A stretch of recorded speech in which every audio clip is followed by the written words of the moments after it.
record this to your computer, so you have to do it. Okay, All got right, it. so once you get it, if you send Okay, so let's get started tonight. Hello, everyone. Thank you for coming tonight. We have an excellent capstone presentation coming up by Lauren Cabrera, who's going to be telling us about creating from scratch a euthanasia program in a very, very specific under-resourced area. So just to give everybody a reminder, capstone presentations are designed by the student. They have a topic that they're passionate about, and it shows off both the breadth and the depth of the knowledge that they've gained over the course of their graduate degree. This is also part of their exit examination to qualify to graduate this semester. So Lauren is going to be graduating with a Master's of Science degree with Veterinary Medical Science and a concentration in shelter medicine. And you will see that this is a ton of work that goes into these capstone projects, and tonight is just a small part of that. So each student has about 20 to 25 minutes to present the highlights of their learning, and we're going to save a little time for questions at the end. But I'm also going to put a link into the chat for Lauren's e-portfolio where you'll see even more of her work. And as well, the other thing I'm going to put into the chat is a brief survey that you can fill out as an audience member that is going to provide direct feedback to Lauren tonight. And so consider opening that survey shortly. You can save it in a different tab, and I'll remind you again at the end.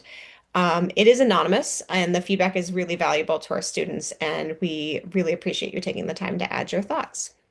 So, without further ado, I'm going to hand it over to Lauren to start her presentation. Thank you, Dr. Waltz.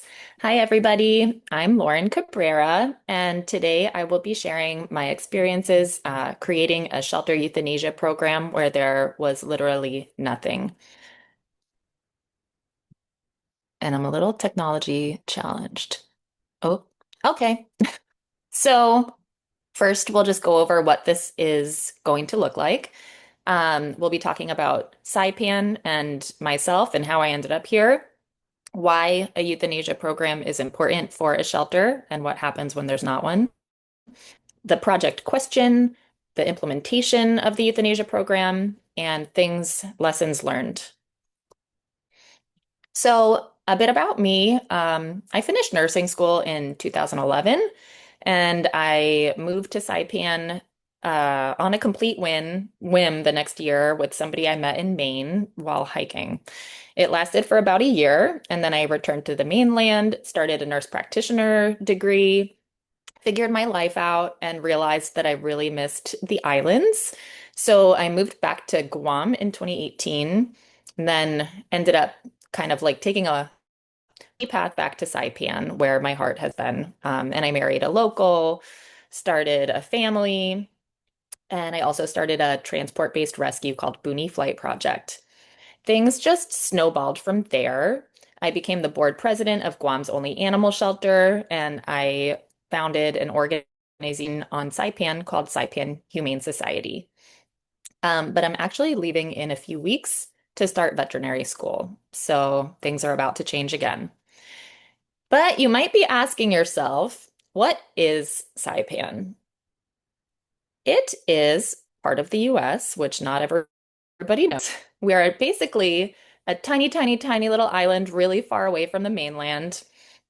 Um, we have no veterinarian and we have lots of animals. A survey done by Humane Society International in 2014 estimated that we have around 21,000 dogs, and that's a lot on a really small island. We only have about 45,000 people living here. We don't have a vet, like I said, and that is due to a lot of reasons. Primarily, our distance from the mainland makes it hard to recruit a vet, but also our economy is really bad. And so we cannot really sustain a like a full functional veterinary clinic. Not having a veterinarian means no access to spay neuter. And no access to spay neuter on an island with lots of free roaming animals means you have a lot of strays.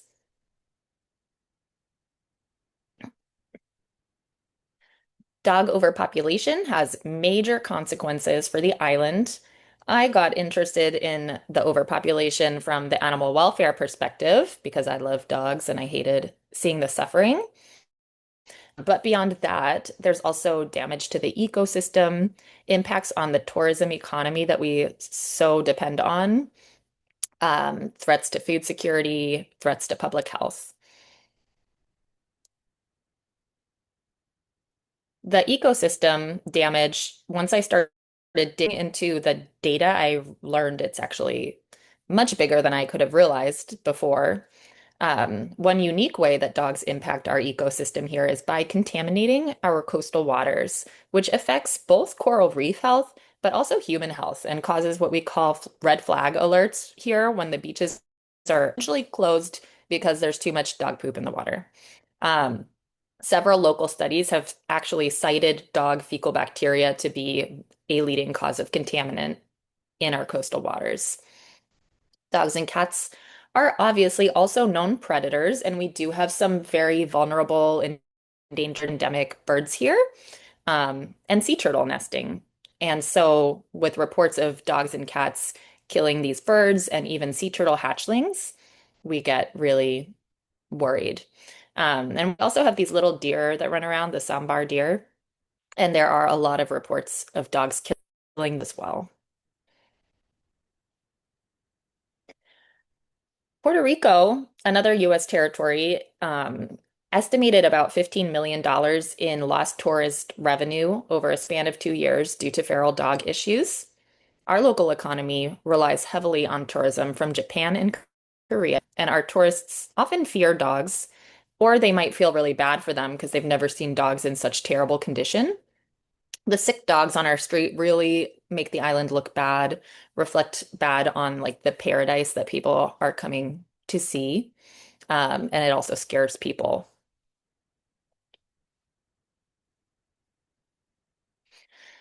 There are also a lot of reports from ranchers of dogs going after their poultry and livestock. Last year, we actually had a string of dog shootings. All of those involved dogs attacking poultry. As part of the US, are required to follow USDA regulations regarding meat imports, which is super challenging because we're like 6,000 miles away from the mainland. And so we typically get really poor quality frozen, freezer burned meat here. So trying to grow our own local food supply is really important. And also there's always like, what if the supply chain got disrupted and then we just, our grocery stores are empty for a little while. But it's really hard for ranchers to invest so much into growing their ranch and their poultry farm when a dog can come in and kill all their chickens. And of course, there's public health concerns. Feral animals spread internal and external parasites. We've got a huge tick problem here, as you can see on this shelter dog. We also have issues like Giardia, Coccidia, Clostridium, and Lepto. And we also really struggle with bite injuries because the dogs can form packs and chase kids who are just trying to walk home, from school. And that is not good. We don't have rabies that we know of, thankfully, but we still don't want people getting attacked by dogs.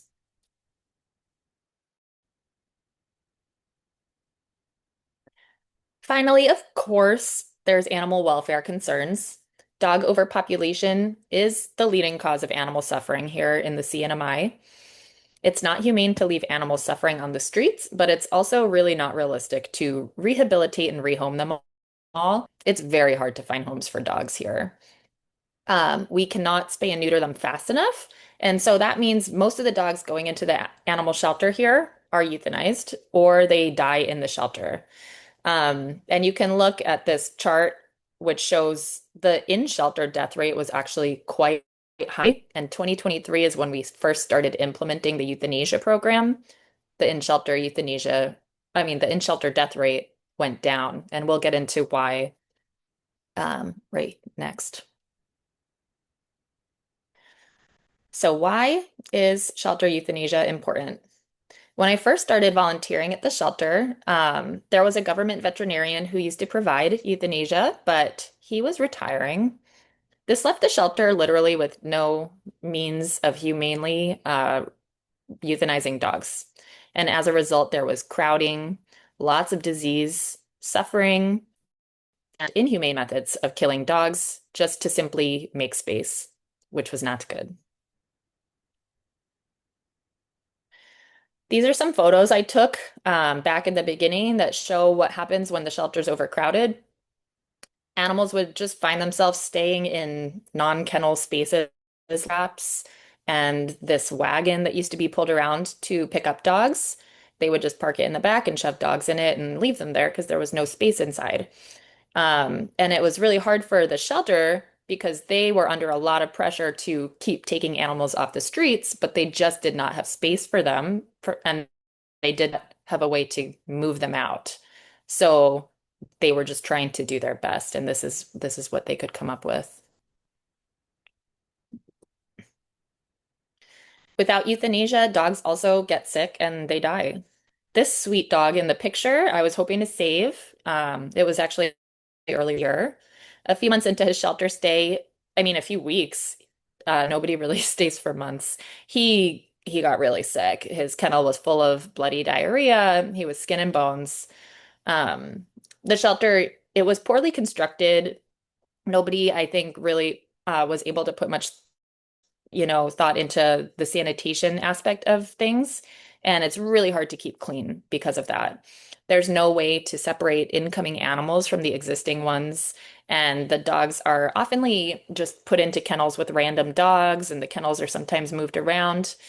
And the dogs are generally coming in off the streets anyways. So disease spreads really rapidly. And we have since learned like new cleaning protocols and stuff, thanks to actually a lot of help from this program, but it's still really hard.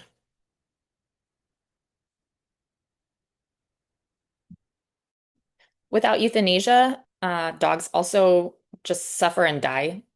Like this dog in the middle photo, I was walking down the kennel aisles and he was just laying dead in the kennel.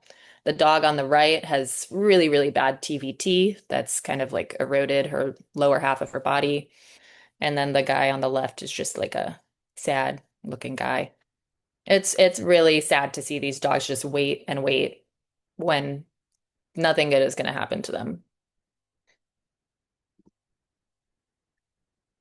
As I became increasingly involved with the animal shelter, and I don't think I mentioned there's only one shelter here. It's a municipal shelter. It became really clear to me that things could not continue like this. I have a background in hospice nursing, so I'm really averse to suffering, and I was honestly quite traumatized by the things I saw at the shelter, and began asking myself, how could we make this better? And the answer to that question is bringing access to euthanasia to the island and figuring out how to make it sustainable and not just hang on one person like it did with the government vet who retired and then there was nothing. I became determined to figure this out. I ran around in circles for a while trying to find information, and ultimately it became obvious that there was no easy answer to this because apparently not having access to euthanasia is not a common issue at least in the US. I broke my approach up into the following steps. First, I researched euthanasia practices. Then I learned to perform euthanasia myself. I developed an SOP for the shelter staff and trained them. And then I stepped away and handed the program off to them to run on their own.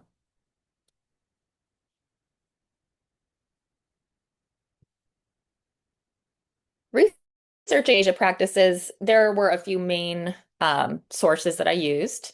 The AVMA euthanasia guidelines was really helpful. It stated that it's our duty to make an animal's death as painless and stress-free as possible. I learned that the most common way of performing euthanasia in the US was using controlled substances, which are strictly regulated and not something we could obtain here. There were many other methods listed in the guidelines, but none seemingly like made for this situation. One that was intriguing, though, and seemed accessible was potassium chloride, which essentially causes a heart attack. It's a very painful medication to administer and is unacceptable unless the animal is unconscious or fully anesthetized. I also reached out to some veterinarians, actually a lot of veterinarians, to see if they had any idea what to do. And I received a lot of suggestions ranging from exsanguination to captive bolt gun to using fish euthanasia medications.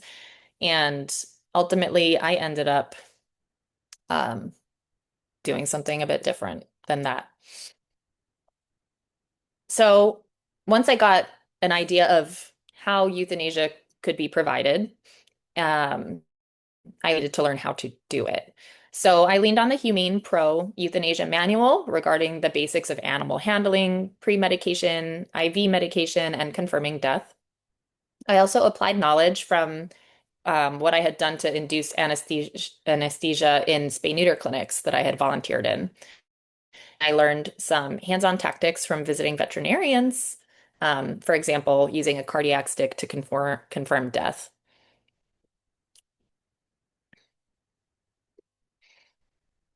The first way we provided euthanasia in this setting was by using dexmedetomidine, which we had over from a spay-neuter clinic. This is a mild sedative, not full anesthesia, and it was given as an intramuscular injection. If the dog was large, dog control staff would restrain it with a catch pole. And if it was a small puppy or a really friendly dog, we would restrain it by hand. And we would basically go down the row. There's like 10 kennels per row and give every dog sedation. And then when we finished sedating the row, we'd go back to the first kennel and bring the dogs one by one to a table in the hallway where we would then put them on a mask with gas anesthesia called isoflurane. The dogs were typically groggy but not fully asleep by the time they got to the table because Dex doesn't totally knock them down. And so that was challenging. But once they were fully asleep with no blink reflex, we would administer potassium chloride by intracardiac injection.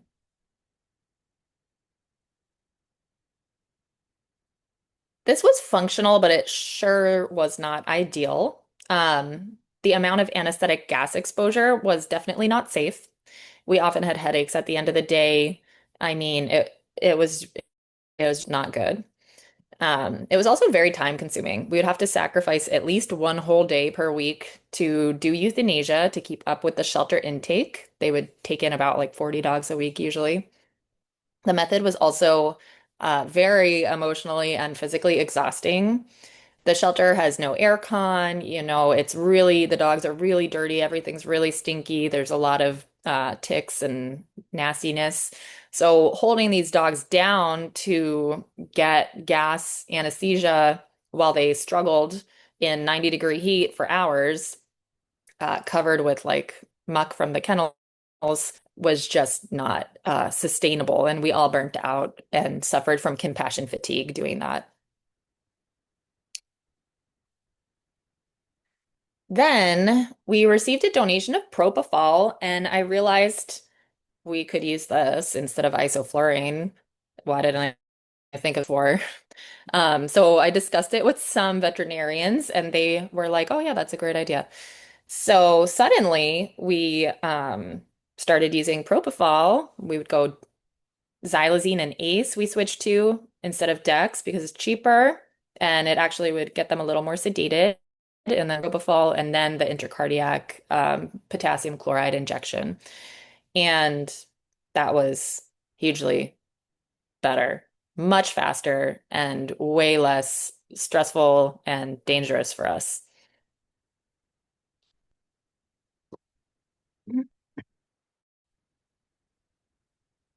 This shows the actual protocol that I wrote out for the shelter staff to use. It's in my e-portfolio if you want to go read the whole thing. Um, but this is like our cheat sheet, basically. During the University of Florida Humane Euthanasia Practices for Animal Shelters class, and that was very helpful taking my what I was doing from like just doing to making it a proceed like a policy. I had the opportunity to write an SOP. I really got to organize my thoughts, get a lot of feedback, share the SOP with my mentors, with the vets who helped me set up this program. And now the SOP is on file at the shelter here and is used by shelter staff. And it could theoretically be implemented wherever.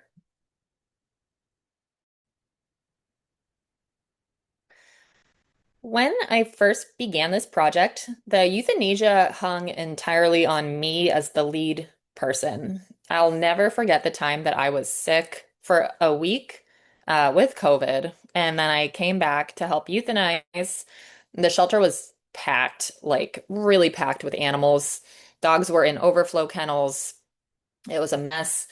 Dogs were literally dying faster than I could put them down.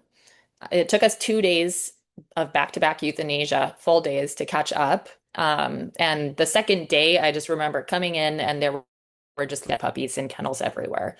And I just felt so bad. And I realized this cannot just hang on me because it needs to be sustainable. Um, I euthanized alongside dog control staff for 1 year, 1 day a week. First, they learned. Basically, they were just the handlers. They would put dogs on catch poles. I taught them to draw up the potassium. And eventually, I started handling them the syringe and teaching them how to do the injections. And then finally, we ended up moving to a point where I was there drying up the pre-meds and overseeing them. And then finally, I was just there. Um, Pulling dogs from the shelter to save while they did the euthanasia, which was really fun. I mean, it wasn't fun, but it was nice to be in the position where I don't have to euthanize anymore. I get to go save dogs and network dogs and take pictures of adoptable animals. And they were able to do it independently, and I was just keeping an eye on them and answering questions.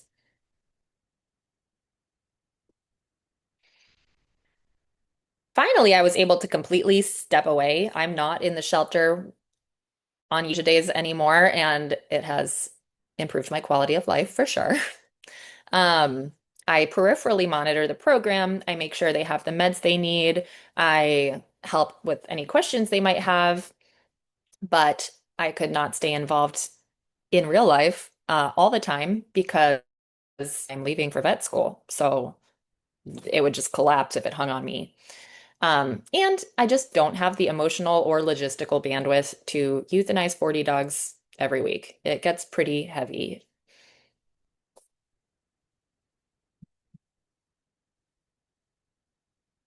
Looking on all this, there were a lot of challenges. I lacked expertise, of course, and most veterinarians that I was chatting with had not actually been in this situation where they needed to euthanize a whole bunch of animals with no controlled drugs. I also wanted to really make sure everything we were doing was legal, and had to overcome logistics like ordering meds and not just ordering meds, like having a veterinarian involved overseeing us, but logistically getting meds here on an island 6,000 miles away from the mainland was a nightmare. There was also obviously emotional toll and a lot of burnout. I personally, like I mentioned, I coped with this by saving like 1 or 2 dogs a week, networking them, and fundraising to fly them off island to the mainland to have a nice life, or taking them home, which is not always good. But that would be a whole other presentation. I also did the compassion fatigue course with Jessica Dolce through UF, and that was really, really helpful too. This project resulted in the implementation of a humane euthanasia program on a tiny island with lots of strays and no vet, which has resulted in decreased animal suffering and less crowding. I need to get updated numbers, but as you can see, more animals were euthanized, a lot more animals were adopted, and a lot less animals just languished and died in the shelter. I can also go to veterinary school without worrying about animals suffering, which is a huge relief. The main takeaways are humane euthanasia can still be provided in resource poor areas. Creative protocols can allow access to care even in the most rural areas. And access to euthanasia directly improves animal welfare in the shelter setting. And that is all. Thank you so much, Lauren. That was an incredible journey that you took us on from start to finish in a situation that is something that a lot of us probably will never encounter. But it's amazing to see how your problem solving has resulted in so much change on the island. So at this point, we still have probably maybe 3 or 4 minutes for questions. We have a small enough group that if you're comfortable taking yourself off mute, you can ask questions directly, or if you want to put them in the chat, I'm also happy to relay them for you. So we'll give people a moment.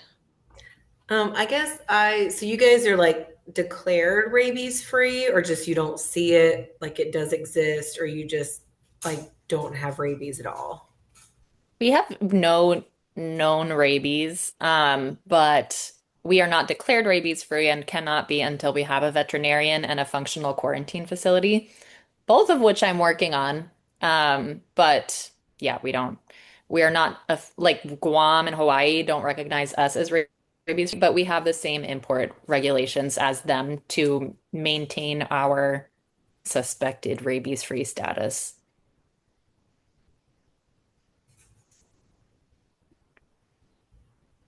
So I have a question slash a leading question for you, Lauren. So you decided to work through a protocol that had no controlled drugs. Um, Mhm. what made you go that route versus, say, writing a law to have controlled drugs available Oh, on the island? funny you ask. I did write a law. Thanks. Um, write a law to allow us to have a controlled a DEA license at the shelter and the Humane Society here, like many shelters do stateside. We haven't used it yet because it took a while, obviously, to pass the law, and while we were passing it, we got really comfortable with the non-controlled method. But it's there in case we decide to go that route. But I think logging and handling the controlled meds might just be a little bit too much for our guys right now. Yeah, that's a great point. The extra administrative hurdles of having controlled drugs is um, a huge time commitment. Hmm. Okay. I had a quick question, if you don't mind. I'm curious, where are you doing your ordering from? Like, do you order from the US, or are you ordering from a more close by neighbor, like the Philippines or Australia or anything? And how long does it take to get when you start running low? How long does it take for your next supply to get there? Good question. We order from Covetrus, and we do get a lot of like donated stuff that I will just, if it's like ACE or propofol, it just goes to the shelter because we don't use that in our nonprofit clinic. The potassium I was getting on Amazon and I ordered a few months ago and it still hasn't showed up, but fortunately I found magnesium here. I guess I didn't mention that in the presentation, but we just switched to that due to the potassium being lost on a ship somewhere. Um, so yeah, it's kind of a mix of things. But Covetrus we order is from the mainland US. Well, awesome. Any other last minute questions? I'm gonna just check the chat while we're here. See if anybody else has things in there that I missed. And for those of you who haven't had a chance, I'm also gonna put the link to that survey one more time in the chat. If you can hang on a moment and fill that out right before the very end, before you log off. But yeah, Lauren, I really appreciate you taking the time today. Congratulations on reaching this milestone and just in time to make a very large life transition and move halfway across the world for vet school. Yay. Um, Thanks. and for our audience, we really appreciate you hanging out with us tonight, participating. This means a lot to our students and to the whole program that we have such great engagement and an opportunity to learn about so many different things. So, Thank with you. that, I'm going to officially stop the recording.